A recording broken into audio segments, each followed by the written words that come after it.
The following is brought to you by Beauty Schools Directory.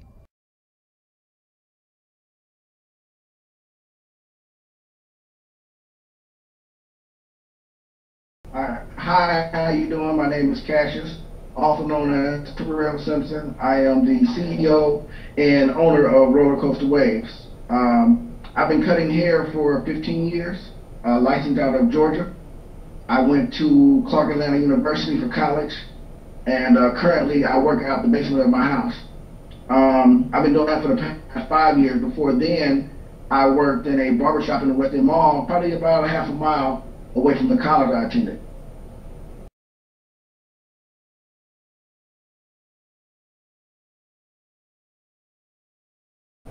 Well, when I got interested in barbering, really was just a hobby. I had a girlfriend of mine who was entertaining this gentleman who was a shop owner at the time when I was in college, and he gave her her card, and it had some information on it. And gave me the opportunity to come introduce myself to him. She told him that I was a barber also, and I went and cut hair for him that day. He hired me on the spot. I didn't have a license at the time, but there was a program in Georgia that was an apprenticeship program. So I went through the apprenticeship program in Georgia. Took my test, passed it the first time, and I'm a licensed barber for 15 years now. And I had to do a certain amount of hours, take a test, and do all these things. It was actually kind of like hair college a little bit. It was pretty fun to me. I like the challenge of it. And so I went through got all my hours I had to get, and took my test, and so I really got my license through apprenticeship.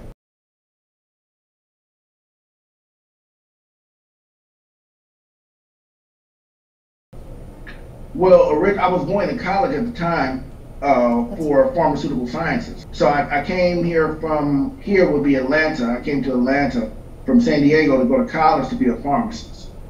In my travels and going through school, I needed to make money while I was here on campus. So I started to pursue the hair part of it, and I liked it. And I liked the financial freedom that it allowed me. I liked the creative outlets that it gave me. And I really seen that it was something that I can do and make a career out of it.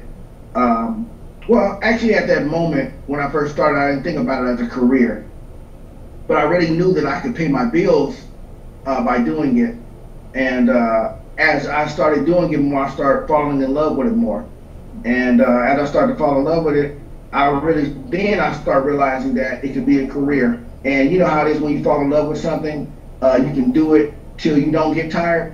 And I started doing it and I wasn't getting tired. And it wasn't just about, like when I cut someone's hair, it's not just about cutting the hair. It's really about, it's almost selfish to some extent for me, because I look at a person's haircut as like my personal project on their head.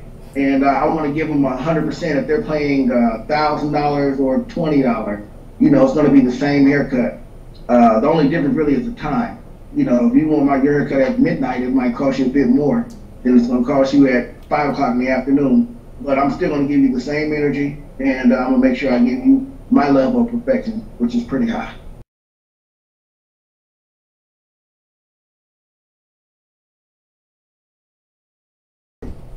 I started barbering when I was about 15 years old, and I was going to a school outside of my district with some guys that were kind of well-groomed. Pretty much, they had barbers. The side of town I was on, your uncle was the barber or your friend was the barber, and they weren't that good. So I took it upon myself to get some clippers and began cutting my own hair. I started doing it probably about 6 months into it. I started getting pretty good at it. And some friends of mine at school asked me who cut my hair, and I would tell them I did. Nobody believed me. After going through that for a while, I really I was taking some sculpting classes at the same time while I was in high school, and I realized that sculpting was kind of similar to cutting hair. The process for sculpting is a takeaway game, where it's an object of clay and you take away pieces of the clay to form your shape. The same thing with hair. It's a shape and you take away the hair to get your ultimate shape. And it's a similar concept with two different textures and different techniques, of course. But I found them really, really similar, and they also were very relaxing. And it's really soothing. Cutting hair is really soothing. It's like sailing, or I hate even to say maybe flying or coasting on some skates or something. Like when you get good at it, it's a feeling. It's kind of like you just flow with it. And you can tell in people's work when you see barbers' pictures how sometimes you can see a haircut and it's just not a haircut. You can see a haircut and it's special, you know, and that's when the haircut becomes art. And that's the level of work that I like to do, is to take it to the level where the haircut becomes art, even to the design aspect of it, to doing abstract. I'm more of an abstract designer. I can do shapes and faces and objects, a Batman logo, Spider-Man stuff, of course, but I really like to do more abstract designs and shapes. So, you know, I really got into it for the creative aspect of it. Makes me feel good.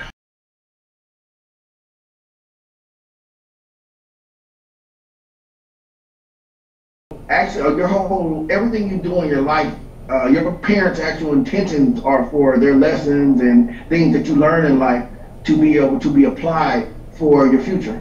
So it's really a natural progression for not just that part of it, but all the other things that I learned also. My music business experience ties into it as well as the pharmaceutical side.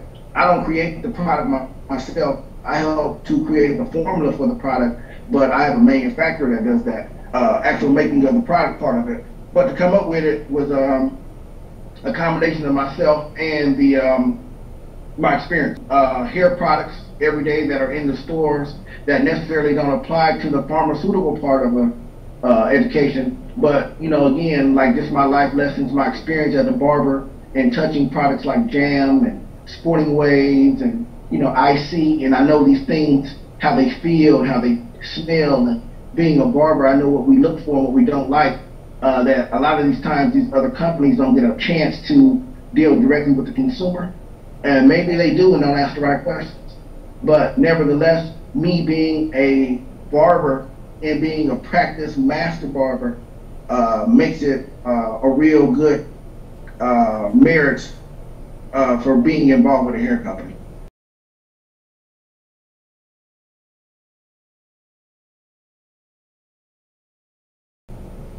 Well, ultimately, to get celebrities in your chair, it takes a combination of things, and there's no one way to do anything, just like anything in life.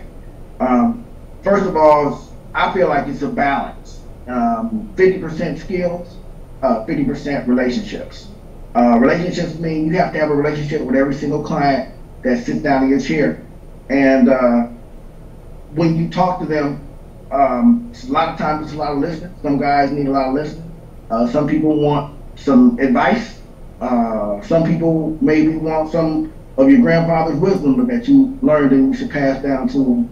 But those things are a combination of it. Also being in the right circles, because you can be very talented. Like there are a lot of talented basketball players and skiers and all different types of things out there, but if they're not put into the proper situations, nobody's going to know about them.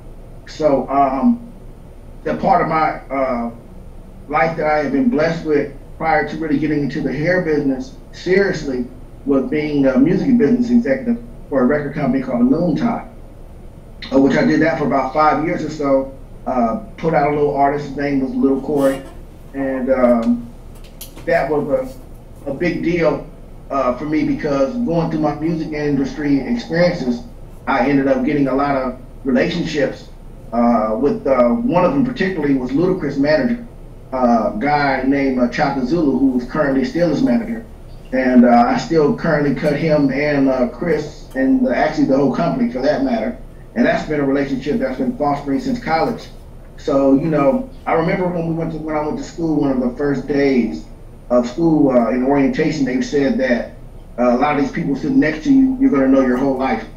And, you know, when they say stuff like that, you really kind of like, you know, I was a kid, so I didn't really think it was that serious. But, you know, as my life went on, you know, it was something that I realized came to be true. And Chaka is one of those guys that I met in college who ended up being a friend and also ended up being successful in his own right in the music business, who was a friend and manager of Ludacris, and that's how that relationship happened. The Usher relationship was a similar relationship through another executive that was a friend of mine that I met throughout music business dealings. And but there's many more people that I've cut other than Luda and Usher. But those are pretty much some of the biggest people, not just in Atlanta, but musically in the world. So it is an honor, to be affiliated with, two people that are so big. One R&B, one big in rap, and they're also very big businessmen. That also has some influence to my creating Rollercoaster Waves. I can go all the way down from some NBA guys like Steve Jackson, Jop, I'm tripping, Chris Webber, Jalen Rose. These are basketball guys, football players as well. Some more music people would be everybody from Ice Cube all the way down the list to T.I. That's another thing that's very important too, is that you want to make sure you keep those relationships that are close to you and genuine. It's like a plant. You just can't leave it over there in the corner and never water it. So sometimes you gotta water those plants, and that means, whatever that means, picking up a phone and calling them, sending them a card, an email, letting them know you love them. But a lot of those things are connected to the water plant type of theory. So a relationship is not a relationship if you don't relate.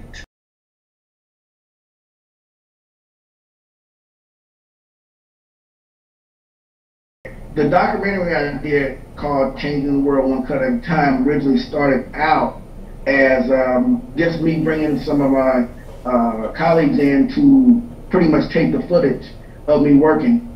I was invited to come down by another friend of mine, a barber, invited me to come down to cut some heads down there. And when I went down there, I realized that it was more than cutting hair. When I went down there, I realized really it was a lot of listening. And it's funny because a lot of times when you are in a position to communicate with somebody and you're on the other end of it, just really requires a lot of listening. There's a lot more listening than talking. Like the words you choose need to mean something, but they always need to mean something, right? So the words you choose need to mean something. But they really want an opportunity to vent to somebody that they feel won't take their information and run it in the street or, judge them in any type of way. Some of that is due to them not really knowing you very well. So it's a level of comfort in in a stranger, and knowing that someone can't go back and tell your mom or your best friend something that you wanted to get off your chest. So when you go down to the shelter, a lot of that is a lot of listening and hearing stories. And I know I'm kind of elaborating on it a bit, but one thing that was interesting too was that the men in there also were men. It was like you would see them, because it's a shelter, you automatically prejudge them. Like you see any homeless guy, you have a story that you preconceived and built in your head already about who they are and what you think they are and what they've done to get there. But everybody has a story, and they deserve an opportunity to tell it to someone, if they want to hear it. So I'm the one that they tell the stories to, and I hear and I give them some wisdom and counsel, because I feel, it's my God duty, to do it. It's my God duty to do it. It's the right thing to do, and I only live in truth, so I only speak in truth. So communicating with these guys is like talking to my own son or my best friend or, my wife for that matter, because there's only one way really to do it. So I like to just do it the truth. It doesn't have to be crass or ugly or disrespectful. And there's also a timing to it, because just because it's the truth doesn't mean that it needs to be said at the moment. But nevertheless, it's a lot of listening. It's a good experience. If I would tell anyone who had any skills, or which we all have skills, let me rephrase that, I would tell anyone to go out and give of their services, whatever they are, to whatever foundation that they can, and you will be surprised on what type of reward you will get to your spirit. It's really fulfilling.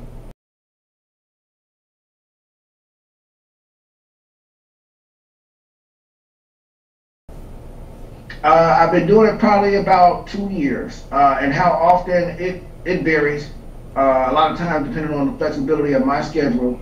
When I first started doing it, was really kind of on my friend's schedule, but I took it upon myself to do it myself at my own pace, at my own time. It just made more sense for me, and I started inviting people to come also, and that's how my friend JB that I mentioned earlier began to get involved with it also. And he's out of Chicago, so he came a long way to come out here to do this.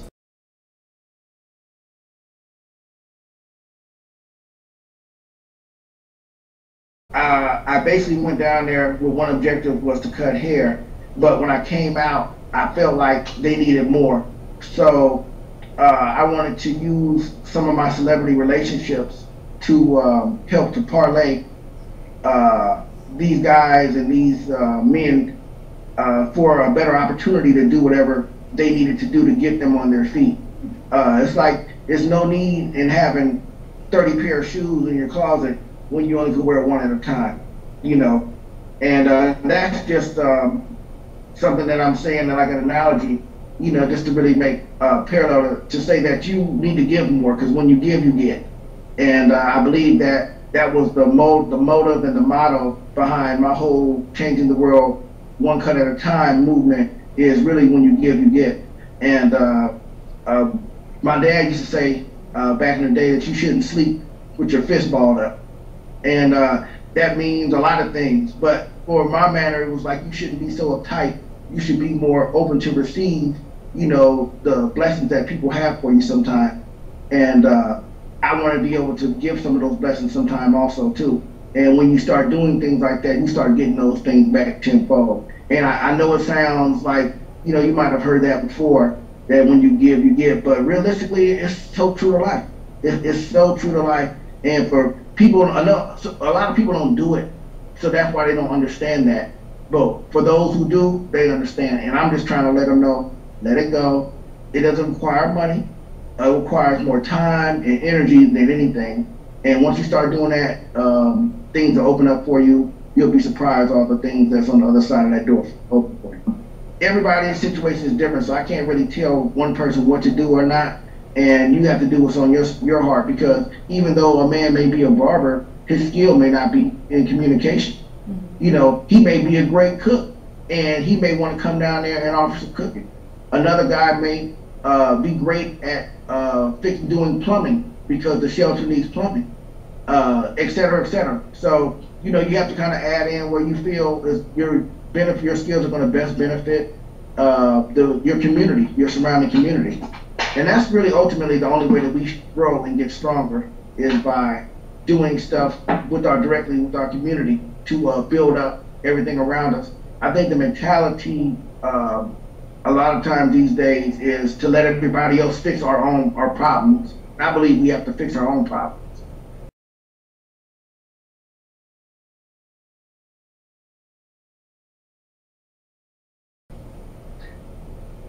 Well, I made the jump from barber to product line owner about 2 years ago. I would go on set with Ludacris, and he was coming out with a liquor line called Conjure. Shameless plug. It was called Conjure. And we would do a video shoot for a song in the same day while he had the camera crew out. He would use that camera crew and just book them for the day rate instead of, you know, booking them for a half day or whatever. And he would use them to film the Conjure commercial and sold headphones. He'd shoot that all in one day. That's like a crazy day. And I would see him do these things when I was with Usher touring with him.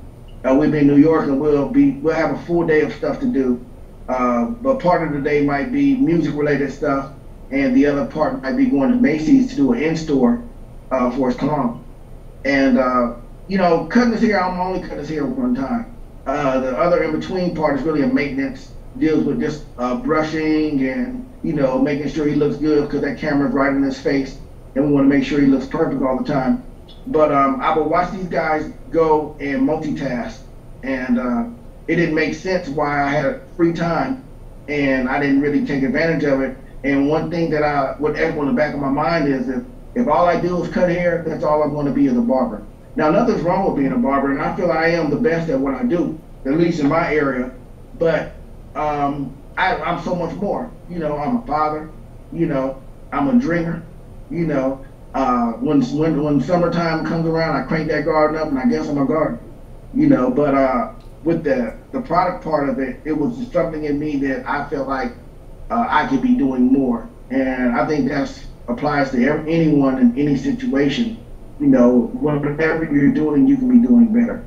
So I wanted to multiply myself.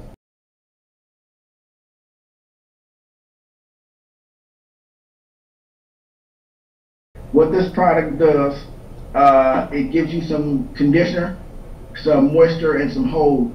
It smells great. I know you don't have smell-o-vision or anything yet, so we'll have to send you some so you can have it. But it smells fantastic.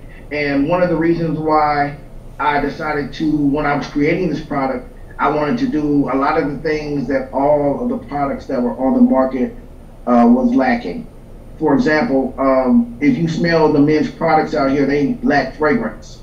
So I wanted to add fragrance that was something that smelled good to us, something that wasn't offensive, not like a brute, but we like fresh smelling stuff too. I mean, it doesn't even always have to be cologne and lager and, you know, ale and all of that. So we wanted something that was going to be, you know, refreshing. So it smells really refreshing. I know that clients get a lot of dry scalp, so we wanted to make sure that it had some moisture in it. But some of the products are heavy petroleum based. Our product does have some petroleum in it, but it's minimal. And that petroleum, what it does though, it's like too much of anything can be bad for you. But these products, like Sporting Waves or Murray's, are petroleum based, 80% have you or whatever be. And those products clog your pores, and it really weighs heavy on your hair. But it was really the only thing that was out there in the market, so you would buy it. Even if you weren't crazy about it, you would buy it. And I guess your way of making it manageable would be to use less of it. But now we have someone, the Rollercoaster Waves CEO himself, who decided to come up with something so magical that it would help fill the void for all these products out here. So we got something that kind of fills the void for that. It's light, it's non-greasy, won't clog your pores, and smells great. So please purchase it.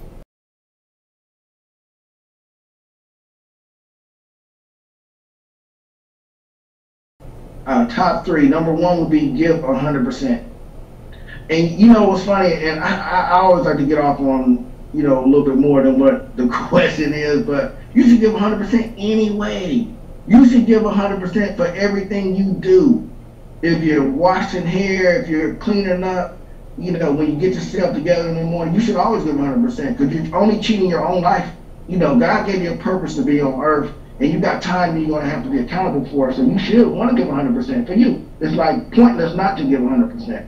And for you, you wouldn't give 100% for yourself. So give 100% and don't even think about it as it's for the client, even though it is, they're benefiting from it, but you should give 100% for you. So my number one thing is give 100% for everything all the time. Number two is be on time. Time is the most valuable commodity on the planet. You can't reduplicate the time. You can't get this 1 second back. Watch this. See that? 2 seconds gone. You can't even get them back. Nothing you can do can get that time back. The time is priceless. Old people, you know what they want? Time. Time.